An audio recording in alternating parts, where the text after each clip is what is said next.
परम पूज्य श्री साहिब जी, बुद्ध मंगलमय पूजनीय संत समाज, सम्माननीय सज्जनों, भक्तिमयी माताओं, बहनों एवं प्यारे बच्चों,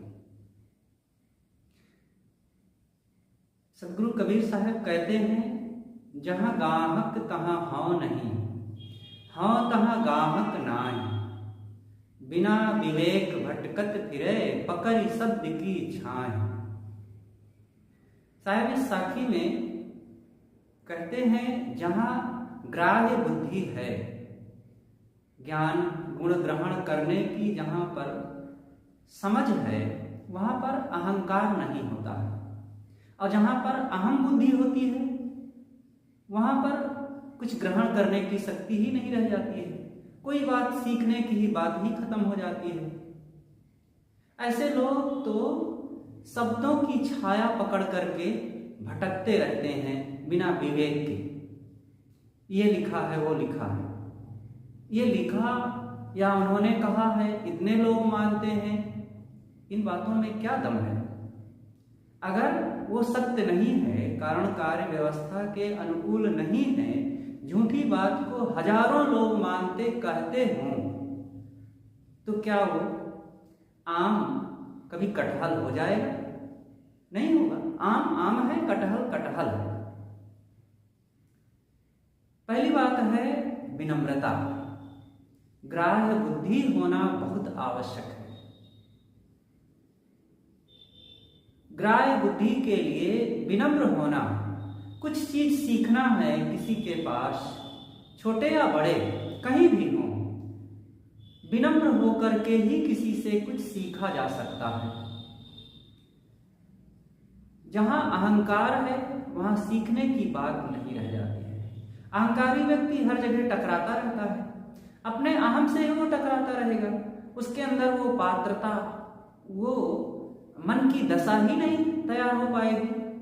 लेकिन जो विनम्र होता है, अपनी विनम्रता की शक्ति से दूसरे लोगों को प्रभावित कर लेता है, उनको प्रसन्न कर लेता है। और फिर जब प्रसन्न अगले लोग हो जाते हैं, तो फिर अपने आप वे हमें अपनी सारी चीजें बता देते हैं, दे देते हैं, जिसकी हमें जरूरत है। बिना पैसे के हम बहुत कुछ सीख सकते हैं, अगर हमारे पास विनम्रता का धन है तो। इसलिए विनम्र होना बहुत जरूरी है। अकड़बाज लोग तो कहीं कुछ भी नहीं पा सकते हैं। और इंसान की, मनुष्यता की तो ये निशानी है कि वो विनम्र रहे। वो कहा जाता है ना, झुकता वही जिसमें जान होती है, अकड़ना तो मुर्दे की पहचान होती है। जो अकड़े हुए लोग हैं, अहंकारी हैं, वे अपने आप में मरे हुए हैं। वे कहीं कुछ नहीं प्राप्त कर सकते, कहीं कुछ नहीं सीख सकते। केवल अपने ही माने हुए मिथ्या कुछ बातों का अहम वे लादे रहते हैं और उसी से चारों तरफ गुर्राएंगे और स्वयं दुखी रहेंगे, दूसरों को भी दुख देते हैं। इसलिए अहंकार छोड़ करके हर इंसान को विनम्र होना चाहिए। देखो, जब वृक्षों में फल लग जाते हैं तो वे अपने आप झुक जाते हैं, और जिन वृक्षों में फल नहीं होता वे अपने आप अकड़े रहते हैं और कोई पक्षी उनके पास नहीं पहुंचता है। और फल लगे हुए वृक्षों में पक्षी पहुंचते हैं, लोग भी पहुंचते हैं, और जिसका बगीचा है, जिसका पेड़ है, वो खूब फल पाता है खाने के लिए। इसलिए हम और आप भी विनम्र बने। और विनम्रता सद्गुणों की जननी है, और जिसके अंदर फिर सद्गुण आ गए तो क्या पूछना, उससे बढ़कर के कोई धनवान हो ही नहीं सकता है। बद्दलों में जो बद्दल बरसने वाले होते हैं, वे काफी नीचे उतर आते हैं, पानी का वजनी भार उनमें हो जाता है और वे नीचे होते हैं, और थोड़ी सी हवा पा करके फिर वे बारिश करने लग जाते हैं।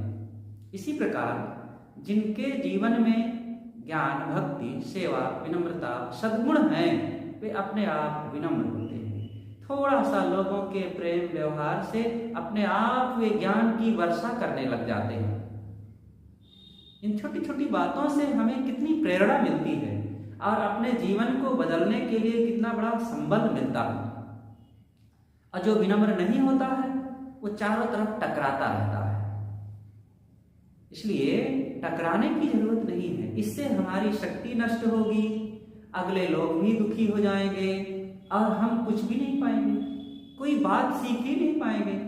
अपने ही निकट के लोगों में, चाहे वो भाई बंधु हो, माता पिता हो, पत्नी बच्चे हों, या हमारे अंडर में रहने वाले, काम करने वाले नौकर मजदूर हों, या अन्य कोई अफसर अधिकारी हों, कहीं भी अगर हम अहम भाव रखते हैं तो सब जगह हमारा व्यवहार खराब होगा और हम दुखी रहेंगे।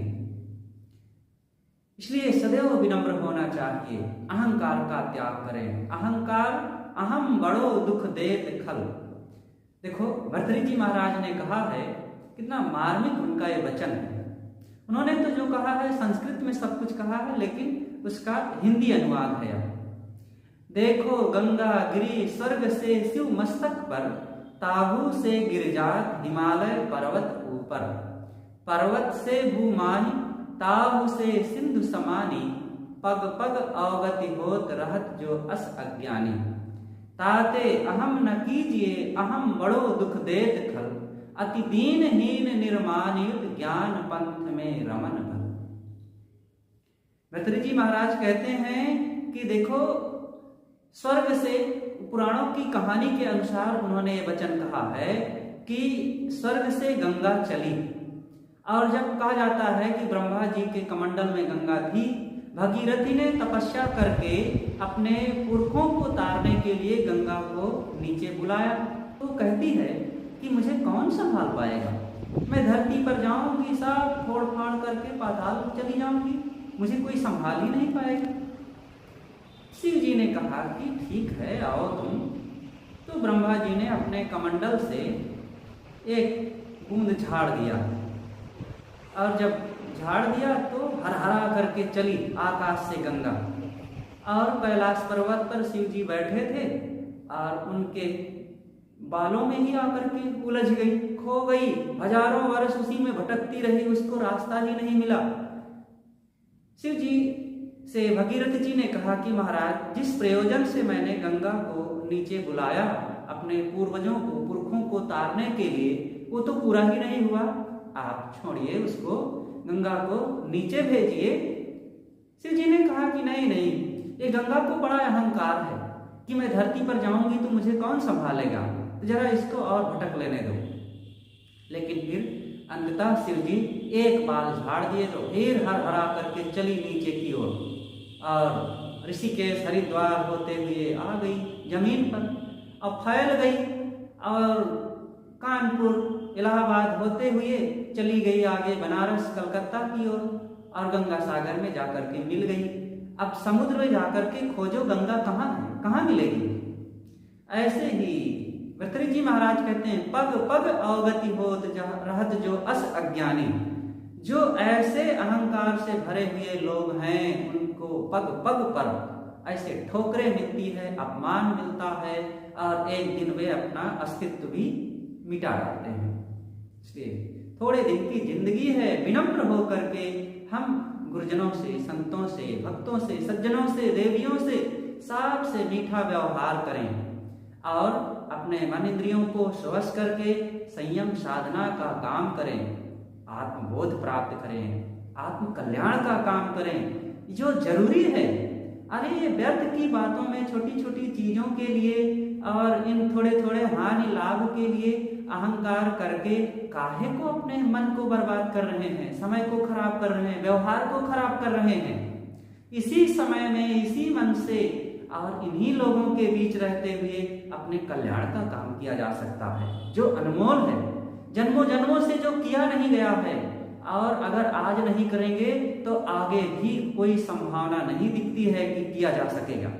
आज इस मानव जीवन में, स्वस्थ शरीर में गुरु संतों की संगत करके और अपने मन इंद्रियों को स्वस्थ करके यह काम किया जाए। अहंकार सदैव दुखदायी होता है, इसलिए खूब सरल मन के होना चाहिए। एक बार हमारे गुरुदेव जी इलाहाबाद प्रीतम नगर कबीर आश्रम में थे, और एक महात्मा जी आए। महात्मा जी थोड़ा सा बड़े बुद्धिमान थे, ज्ञानी भी थे, और आते ही थोड़ा सा दंड प्रणाम किए और बैठ करके सीधा प्रश्न पूछ लिए, महाराज कुछ मुझे आत्मज्ञान की बात बताइए। गुरुदेव जी ने कहा कि आप खुद आत्मज्ञानी हैं, मैं आपको क्या बताऊंगा। उन्होंने कहा नहीं नहीं, मैंने सुना है कि आप आत्मज्ञानी हैं और मुझे आत्मज्ञान बताइए। गुरुदेव जी ने कहा कि आत्मज्ञान प्राप्त करने के लिए किसी संत गुरु की शरण में जाओ और वहाँ सेवा करो, उनकी उपासना करो और उनकी बातों को सुनिए और फिर अपने आप आत्मज्ञान प्राप्त हो जाएगा। बस इतने में वो और गर्मा गए। तो ऐसी गर्मी रख करके, ऐसा अहम पाल करके क्या कोई आत्मज्ञान को किसी से सीख सकता है? अरे आत्मज्ञान की बात नहीं, ABCD काखा गाघा भी नहीं सीखा जा सकता है। कोई छोटा सा काम सीखना हो, बनाना हो, खाट बिनना है और किसी व्यक्ति से चलते समय हम कोई रास्ता पूछें और उससे भी अगर अकड़बाजी से पूछेंगे तो वह भी नहीं बताएगा, और बताएगा भी तो गलत रास्ता बता देगा। इसलिए विनम्र बने। गुरुदेव जी की घटना यहीं पर और याद आती है कि एक बार गुरुदेव जी अपने गुरु भाई पूज्य सदगुरु श्री निष्पक्ष साहेब जी के आश्रम में चकबसवा में थे। वहां पर कार्यक्रम सत्संग भंडारा था। बहुत पहले की घटना है, ये करीब करीब 80 के पूर्व की बात होगी, 1980 के पूर्व की बात। तो एक विद्वान आए, पूरा समाज था संतों और भक्तों का। पूज्य श्री ज्ञान साहब जी से वे विद्वान मिले और उनसे उस विद्वान ने पूछा कि जो बड़े महाराज जी आए हुए हैं, वहां बैठे हैं, उनकी कितनी डिग्री है, वे कितने पढ़े लिखे हैं, आप उनकी डिग्री मुझे बताइए, तब फिर मैं उनका प्रणाम करूंगा और फिर उनके पास बैठूंगा। पूज्य श्री ज्ञान साहब जी ने कहा कि डिग्री तो हम नहीं जानते हैं, लेकिन हाँ बड़े बड़े डिग्री वाले उनके पास आकर के राय लेते हैं, उनकी बातों को बड़े श्रद्धा और प्रेम से सुनते हैं। उन्होंने कहा कि नहीं नहीं, ये बात मुझे ना बताइए, पहले आप मुझे ये बताइए कि उनकी कितनी डिग्री है, वे कितने पढ़े लिखे हैं, तब मैं उनका नमस्कार करूंगा। और वो बस डिग्री का ही पता लगाते रहे। फिर जब पूज्य साहब जी ने नहीं बताया तो गुरुदेव जी के पास गए और बिना नमस्कार किए बैठ गए और बस लगे ज्ञान की झड़ी लगाने, श्लोक पर श्लोक झाड़ने लगे। गुरुदेव जी शांत रहे और अंततः फिर उन्हें लगा कि ये महाराज तो लगता है कुछ नहीं मुझे बताएंगे, और उठ करके चुपचाप चल दिए। अब बताओ भला ऐसे लोगों को भला कुछ मिल पाएगा कहीं? ये लोग तो ऐसी अहम बुद्धि रख करके केवल दिमाग में शब्दों का कबाड़ भरे हुए हैं। कबाड़, इस कबाड़ का बोझा ढो रहे हैं और इस बोझे में ही दब करके इनको मरना है और अपने ही भाई बंधु बेटा बेटी या अपने ही साथियों में लड़ लड़ करके केवल दुख पाएंगे, अवसादग्रस्त होकर के टेंशन तनाव में एक दिन पटपटा के मर जाने वाली ये दशा है। इसलिए विनम्र बन करके आत्मज्ञान को ग्रहण करना चाहिए। इसलिए साहब कहते हैं जहाँ गाहक तहाँ हौ नहीं, जहाँ ग्राह्य बुद्धि है, जहाँ कुछ सीखने की बात होती है, वहां पर अहंकार नहीं होता है। इसलिए हम विवेकवान बने। साहब कहते हैं बिना विवेक भटकत फिरे पकड़ शब्द की छाम। अहंकारी लोग ये अपनी प्राप्त चीजें, पद, वैभव, धन, घर, अधिकार और विद्या, बुद्धि, शिक्षा, जवानी आदि का अहंकार पाल करके केवल भटकते हैं। मनुष्य रूपेण मृगाश्चरन्ति, मनुष्य के रूप में वह पशु बन करके भटकते हैं। सदगुरु श्री विशाल साहब जी ने कहा है कि कुल पशु, गुरु पशु, वेद पशु, काम पशु संसार, मानुषता को जानिए जाहि विवेक विचार। ऐसे लोग, अहंकारी लोग कैसे होते हैं? वे कुल पशु होते हैं। कुल परंपरा के रस्मों रिवाज, जाति, गोत्र, मर्यादाओं को ढोते रहेंगे और नया ज्ञान विचार तथा संयम साधना, सेवा, सत्संग, क्षमा, दया आदि सद्गुण कभी भी नहीं सीख पाते हैं। अरे क्या रखा है?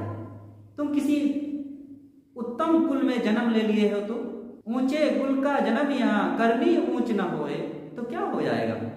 बड़े घर में, बड़े खानदान में, बड़े गोत्र में, बड़ी जाति में पैदा हो गए, लेकिन अपने कर्मों को देखो, अपने मन को देखिए कि आपका मन कैसा है, क्या सोचता है। अपनी वाणी को परखिए, आप क्या बोलते हैं और आपके मन में कितनी शांति है, आपके अंदर कितने सद्गुण हैं। अगर ये सब नहीं है तो बड़े ऊंचे कुल खानदान में जन्मने से क्या हुआ। बाहरी तुलना नहीं करना चाहिए कि हमारा घर किन से बड़ा है, हमारा धन किन से ज्यादा है, हमारे कपड़े किन से ज्यादा चमकते हैं, हमारे शरीर की सुंदरता किन से ज्यादा अच्छी है। ये सब बाहर के लिफाफों में क्या रखा है।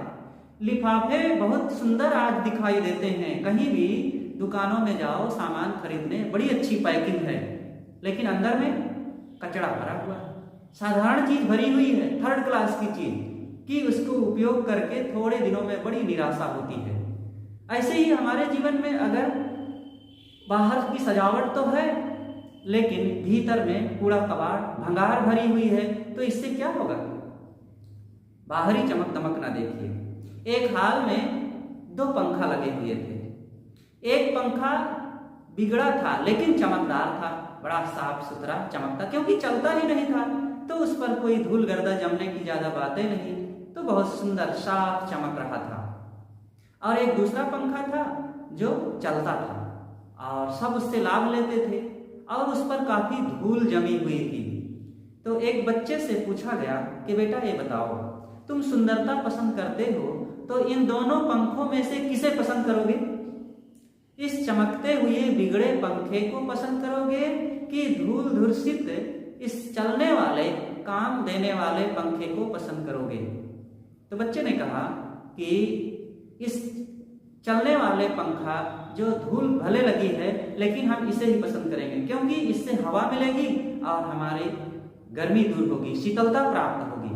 बस ऐसे ही है, हमें अपने माता पिता संत गुरुजन अच्छे साधक सज्जन और वो देवियां भले ही कुरूप हैं, भले ही उनके बहुत सुंदर कपड़े नहीं हैं, भले ही उनका घर साधारण है, भले ही वे अनपढ़ हैं, कम पढ़े लिखे हैं, उनकी भाषा कोई बहुत प्रांजल नहीं है, साधारण बोलते हो, हिंदी में देहाती बोलते हो, लेकिन अगर उनके जीवन में सद्गुण है, सद्ज्ञान है, विनम्रता है और आत्मीयता है, मनुष्यता, इंसानियत है, तो वे बड़े योग्य हैं, बड़े काम के हैं। उनके पास जरूर जाओ और विनम्र होकर के उनकी बातों को सुनो और उनसे तुम्हें आत्मिक रोशनी मिलेगी, जीवन जीने की कला मिलेगी।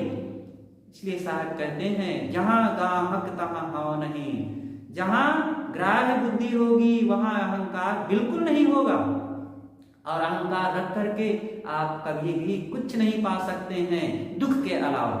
हाँ, दुख तो अपने आप फिर मिलेगा, दुख की कमी नहीं रहेगी। आप मन से जलते टेंशन तनाव में समय बिताते रहेंगे और खूब फिर क्लेश से आपका जीवन भर जाएगा। क्या क्लेश चाहते हैं, क्या दुख चाहते हैं, मन की जलन और पीड़ा ही चाहते हैं, अपनों को भी पराया बना लेना चाहते हैं? ऐसा तो नहीं चाहेंगे। अगर ऐसा नहीं चाहते हैं तो हमारे अंदर भी विनम्रता और ग्राह्य बुद्धि आना ही चाहिए। तो सदैव हमको विनम्र होकर के सारी बाहर की चमक दमक कुल गोत्र जाति का अभिमान छोड़ करके भक्तिवान बनना चाहिए। एक यहीं पर एक कहानी याद आती है कि एक गांव में एक पंडित जी रहते थे। अब गांव का मामला, पहले सब लोग बाहर ही शौच मैदान जाया करते थे, तो पंडित जी बाहर, गांव से बाहर शौच गए एक खेत में, पास में वहीं तालाब था। शौच के पश्चात वे तालाब में आबदस्त करने के लिए गए, पानी धोने के लिए। तो और दूसरी तरफ एक उसी गांव का एक दूसरा व्यक्ति था जिसे चमार, छोटी जाति का व्यक्ति कहा जाता है, वह भी शौच करके तालाब के दूसरे छोर पर पहुंचा और वो भी आबदस्त करने लगा। दोनों तालाब के एक दूसरे छोर पर बैठे आबदस्त कर रहे थे। अब करते करते दोनों के मन में कुछ विचार आया। पंडित जी सोचते हैं कि अगर मैं पहले उठ जाऊंगा तो ये चमार सोचेगा कि देखो ब्राह्मण हो करके और ये तुरंत उठ गए और सफाई भी ठीक से नहीं किए, और मैं देर तक धोता हूँ और ये अपने में अहम पालेगा और मुझे छोटा कह देगा कि ये सफाई ठीक से नहीं किए। तो इसलिए उन्होंने सोचा कि जब तक ये चमार धोएगा, इसके उठने के बाद ही मैं उठूंगा। और इधर चमार भाई सोचता है कि अगर मैं पहले उठ जाऊंगा तो पंडित जी कहेंगे कि आखिर है तो चमार ही ना, ठीक से धुलाई भी नहीं किया और उठ गया, और मैं ब्राह्मण हूँ, मैं ठीक से देर तक धोया हूँ। इसलिए चमार ने भी सोचा कि नहीं, मुझे भी ठीक से धुलाई करना है, और जब तक पंडित जी उठ नहीं जाएंगे तब तक मैं धोता रहूंगा। और बस दोनों इसी प्रतियोगिता में, इसी कंपटीशन में वे लगे रहे, और 1 घंटा 2 घंटा 3 घंटा बीत गया। अब बस धो रहे हैं। अब उधर गांव से पंडितानी आ गई और वो देखी खोजते हुए कि अभी तक आए नहीं, यहाँ जलपान भोजन तैयार है, कहाँ चले गए। खोजते खोजते आए तो देखे कि लगे हैं वे तालाब में किनारे बैठे धुलाई करने में। उन्होंने कहा कि क्या कर रहे हैं? तो पंडित जी डांटते हुए कहते हैं, अरे यहाँ क्या दौड़ी आई है देखने के लिए, जा भोजन यहीं ला, और मैं चमर छौचाई में लगा हुआ हूँ। तो अब वो चली गई। इतने में चमार की पत्नी भी आई खोजते हुए, और वो भी कहती, अरे यहाँ क्या कर रहे हो, इतनी देर से मैं प्रतीक्षा कर रही हूँ। तो वो भी अपनी पत्नी को डांटते हुए कहा कि अरे तुम यहाँ क्या करने आई हो, जाओ भोजन लेकर के आओ, यहाँ मैं बभन छौचाई में लगा हुआ हूँ। और तो ये कहानी को अब यहीं पर छोड़ देते हैं। कहने का मतलब यह है कि व्यर्थ की झूठी बातों को लेकर के, बाहर की बातों को लेकर के आपस में अब ये लोग बाहर दिखाना चाहते हैं कि हम इतने बड़े हैं। अरे ठीक है, आप क्या बड़े हैं? किसी का घर बड़ा हो गया, धन बड़ा हो गया, चीजें बड़ी हो गई, शरीर थोड़ा बड़ा सुंदर दिख रहा है, तो इससे आप बड़े नहीं हो गए। आपके अंदर वे सद्गुण होने चाहिए जिससे आप सुखी रहें और आपके कारण दूसरे लोग भी सुखी रहें। इन चीजों का महत्व है। बाहर की चमक दमक और दिखावा में कुछ रखा नहीं है, इसलिए सरल मन का बनना चाहिए। सद्गुरु ने इसीलिए कहा है कि बिना विवेक भटकत फिरे। बिना विवेक के आदमी भटकता है, कुछ का कुछ कह करके और सुन करके, बोल करके। तो साखी में कहा गया कि कुल पशु गुरु पशु। कुछ लोग होते हैं गुरु के पशु, जैसे तैसे जो भी गुरु मिल गए, चाहे वे वैरागमान हो या ना हो, संसारी बुद्धि वाले हो, भोगी हो, दुर्व्यसनी हो, तमाम अनेक दोष दुर्गुणों में डूबे हुए हों, लेकिन अब उनको एक बार गुरु मान लिए हैं तो बस गुरु से दीक्षा लेकर उन्हीं की उपासना करने से कल्याण है। गुरु को छोड़ देने वाला, गुरु के द्रोह करने वाला कभी भी कोई सुखी नहीं हो सकता। अब बस इसी बात को लेकर के वे ऐसे सड़े हुए लोगों के पीछे लगे, ये बिल्कुल गलत है। कभी भी अगर कोई गलत गुरु मिलता है जो वैराग्यहीन है, संसारी बुद्धि वाला है, राग द्वेष में डूबा हुआ है, दोष दुर्गुण और दुर्व्यसनों में डूबा हुआ है और उसके अंदर में वासनाएं भरी हुई हैं, तो ऐसे गुरुओं से दूर हो जाना चाहिए। क्योंकि ऐसे लोगों से ना उनका हित है ना समाज का हित है। आखिर वे भी एक इंसान है, उनका अपना तो हित होना चाहिए। समाज का हित ना कर सके कोई बात नहीं, अपने आप में तो उनके जीवन में एक मानवीयता होनी चाहिए, साधुता होनी चाहिए। त्याग, वैराग्य, अनासक्ति, निर्मोहता, यही तो साधुता है। और यही जब काफी विकसित हो जाती है तभी गुरुता आती है। और गुरु बन गए लेकिन अंदर में कुछ भी गुरुत्व की निशानी, लक्षण नहीं है, तो ऐसे गुरु भला क्या करेंगे? वो बिगड़ी घड़ी बन करके दूसरों को केवल धोखा देंगे बस। इसलिए ऐसे गुरुओं के भी पशु ना बनो, मनुष्य बने, विचारवान बने, सच्चे साधक, वैरागवान, त्याग साधना संपन्न सद्गुरु अगर मिल जाए तो फिर उनकी चरण शरण लग करके और विनम्र होकर के उनका पूरा अपने जीवन में ज्ञान को आचरित कीजिए। उनको फिर आप जिए और वे आपके लिए एक सड़क के किनारे लगे हुए मील के पत्थर की तरह, और इस ऐसे मील के पत्थरों से आपके जीवन में बड़ा लाभ होगा। और वो दर्पण की तरह है, जैसे दर्पण के सामने जाकर के हम अपने चेहरे को देख करके ठीक कर लेते हैं, ऐसे वे विचार विवेक संपन्न सद्गुरु संत दर्पणवत हैं। तीसरी बात है वेद पशु। वेद शास्त्रों में जो लिखा हुआ है बस बिना विचार के। यहाँ वेद का मतलब ऋग्वेद, सामवेद, यजुर्वेद, अथर्ववेद आदि चारों वेदों से नहीं है, बल्कि अपने अपने मत मजहब की पुस्तकों से है। कोई भी हो, वेद हो, महाभारत हो, गीता हो, रामायण हो, पुराण हो, बाइबिल हो, गुरु ग्रंथ साहिब हो, कोई भी हो, पुराण हो और भागवत हो, कोई भी ग्रंथ हो, अगर वहां पर विवेक विरुद्ध बात लिखी हुई है तो उसको हमारे शास्त्र में लिखा है ऐसा मान करके ढोने की जरूरत नहीं है, छोड़ने की हिम्मत रखो। कहीं भी कोई शास्त्र हो, अपने हो या दूसरे के, किसी भी शास्त्र की निंदा करने की जरूरत नहीं है, लेकिन हाँ अपने शास्त्रों में अवैज्ञानिक बातें और सत्य के विरुद्ध बातें हों तो उससे भी चिपके रहने की जरूरत नहीं है। इससे किसका लाभ होगा? लेकिन आज यही होता है, वेद पशु बन करके, साहब ने कहा है ना कि बिना विवेक भटकत फिरे, बिना विवेक के लोग भटकते हैं और किसी भी बात को वे गलत करने की हिम्मत नहीं रखते, चाहे जितनी झूठी हो, अफवाह हो और तर्क संगत ना हो, लेकिन फिर भी वो गलत कहने की हिम्मत नहीं कर पाते हैं। असब दुहाई देते जाएंगे कि हनुमान जी की पूंछ क्या नहीं थी, क्या वे आकाश में नहीं उड़ते थे, क्या वे सूरज को निगल गए, यह बात भी झूठी हो सकती है। और ध्रुव तथा प्रहलाद भक्त को भगवान खंभा फाड़ करके आए, दर्शन दिए, क्या यह बात भी झूठी हो जाएगी? और कबीर साहब के लिए भी कितनी बातें लोग कहते हैं, कबीर साहब ने मुर्दे को जिला दिया, लकड़ी को चला दिया और भैंसे से वेद मंत्र बुलवा दिया। अब इसको कोई प्रत्यक्ष रूप में ऐसे प्रमाण माने तो यह भी गलत है।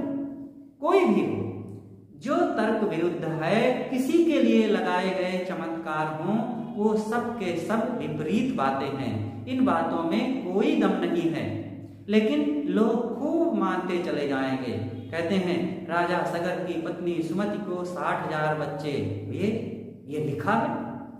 और राजा प्रियव्रत के रथ के पहिए से 7 समुद्र खुद गए। राजा प्रियव्रत जी 11 अरब वर्ष तक राज करते रहे, यह बात भी क्या झूठी हो जाएगी? और बिल्कुल सरासर सब मानते चले जाएंगे। और सब जब श्री राम जी का जन्म हुआ तो 1 महीना के लिए जन्मोत्सव देखने लग गया सूरज, और दिवस मास का दिवस भय मरम न जाना कोई, मतलब 1 महीना का दिन ही हो गया, सूरज रुक ही गया जन्मोत्सव देखने के लिए, कोई मर्म जान ना सका। लेकिन इधर 16वीं शताब्दी में गोस्वामी तुलसीदास जी जान गए। ये सब अवैज्ञानिक बातें, तर्कहीन बातों को मानने से क्या होगा? यही है, बिना विवेक भटकत फिरे पकड़ शब्द की छाह। बिना विवेक के पकड़ लेना है शब्दों को और बस उसी की छाया में, छाया का मतलब कहीं सुनी बातों में ही लटके रहना, चिपके रहना। इसलिए वेद पशु ना बने। साहब ने जो कहा है, एक एक वचन कितना मार्मिक है। कुल पशु, गुरु पशु, वेद पशु, शास्त्रों की दोहाई देते रहना। जो कुछ लिखा है वह सब सच नहीं, जो कुछ चमके सब सोना नहीं। हर चीज पर आप पैनी दृष्टि रखें, विचार कीजिए। आप चीजों के मामले में, जमीन, मकान, रुपए, पैसे, कपड़े और अपने बच्चों की शादी विवाह करना है, हर चीज में विचार करते हैं, देखते हैं, छानबीन करते हैं। लेकिन धर्म की बात आ जाती है तो फिर सारी बुद्धि को ताक पर धर दिया जाता है और सब झूम झूम करके हर बात को स्वीकारते चले जाएंगे। सतवचन महाराज, सतवचन शास्त्र में लिखा हुआ है। हम कौन होते हैं इसको काटने वाले? अरे भाई, आप नहीं काटोगे तो फिर भटकोगे ऐसे ही। आप जैसे ही किसी आपके भाई ने ही लिखा है, अब किस कारण से लिख दिया है और उस समय की क्या देश काल परिस्थितियां रही हैं, अथवा लोगों की क्या मजबूरियां रही, किस मानसिकता से लिखा गया है, तो ठीक है, उनकी निंदा करने की जरूरत नहीं है। वर्तमान में आपको अगर गलत लगे और वो गलत हैं, अकल्याणकारी हैं, तो उनको छोड़ने की हिम्मत रखें, तभी वर्तमान में आप सुखी हो सकते हैं। देखो, पहले साधारण मकान में लोग रहते थे, आज जमाना बदला, पैसा बढ़ा और सुविधाएं बढ़ी और उन सारे मकानों को गिरा करके लोग पक्के मकान बना लिए। जिन घरों में लोग टूटही चप्पल पहन करके पैदल रेंगते रहते थे और उन्हीं घरों में साइकिल, मोटरसाइकिल और आज कार भी आ गई है आज साइकिल भी वहां उपयोग नहीं किया जाता है और लोग कार से चल रहे हैं। हर प्रकार की सुविधाएं आज सब लोग नई नई ले रहे हैं, लेकिन धर्म के मामले में जहां के तहां पड़े वही और वैसे ही सिसक रहे हैं। ना ज्ञान, ना बोध, ना विचार और ना अनासक्ति, ना निर्मोहता, ना त्याग, ना संयम। कैसे होगा बेड़ा पार? इसलिए भाई भटके नहीं। और साखी में देखो साहब और भी कहते हैं, काम पशु संसार। काम में तो सारा संसार पशु है ही है, ये वासना का लोभी और एक दूसरे के चाम को देख देख करके आकर्षित होकर के जो लोग भटक रहे हैं और एक दूसरों को पतित कर रहे हैं, पतित हो रहे हैं, समाज को खराब कर रहे हैं और इससे पूरा समाज ही नहीं पूरा जीवन खराब हो जाता है, जमाना खराब हो जाता है। अरे भाई ये जवानों में ही ये सारे दोष आते हैं और जवाने जिधर चलती है जमाना उधर चलता है। तो है जवानों, जरा अपनी जवानी को संभालो। आप संभल जाएंगे तो जमाना बदल जाएगा और आप नहीं संभलेंगे तो जमाना को दोष देते रहिए, आप दुखी रहेंगे और दुख में ही जीवन बीत जाएगा। आपके बाल बच्चे भी उसी में सड़ते हुए वो भी मर जाएंगे। इसलिए काम पशु संसार से बचें, अमानुषता को जानिए, जान विवेक विचार। जिसके पास विवेक है, विचार है, श्रद्धा भक्ति है, सत्य समझ की बुद्धि है, वही मनुष्य है। नहीं तो बाहर से मनुष्य की शक्ल तो दिख रही है लेकिन अक्ल तो पशु की ही है ना। मानुष केरी खोलरी ओढ़े फिरत है बैल। साहब ने जो कहा है कि मनुष्य की खोल पहने हुए ये बैल मूढ़ लोग भटक रहे हैं चारों तरफ संसार में। भले पढ़े लिखे हों, बड़े डॉक्टर मास्टर इंजीनियर वकील हो गए हों, लेकिन अगर जड़ चेतन का निर्णय नहीं है, कारण कार्य व्यवस्था की बुद्धि नहीं है, सत्यासत्य सार असार की पहचान नहीं है और आत्मा अनात्मा के भेद को नहीं समझते हैं, अपने हित अहित को नहीं समझते हैं, सद्गुण और दुर्गुण और दुर्व्यसन और ग्राह्य चीजों की परख नहीं है, तो ये सब के सब पशु है, पशु। इसलिए भाई पशु बुद्धि से ऊपर उठ करके मानवीय बुद्धि में आवे। और सदगुरु कबीर यही कहते हैं कि बिना विवेक भटकत फिरे पकड़ शब्द की छाम। तो इस साखी से हमें बहुत बड़ी प्रेरणा मिलती है कि सबसे पहले हमें अगर कुछ सीखना है तो अहंकार का त्याग करके ग्राह्य बुद्धि विनम्रता को जीवन में लावें। अहंकार हमारी सारी उन्नतियों में बाधा है और विनम्रता सारे उन्नतियों के द्वार को खोल देती है। इसलिए हर इंसान को विनम्र बनना चाहिए। सबसे विनम्र होकर के ग्रहण करो।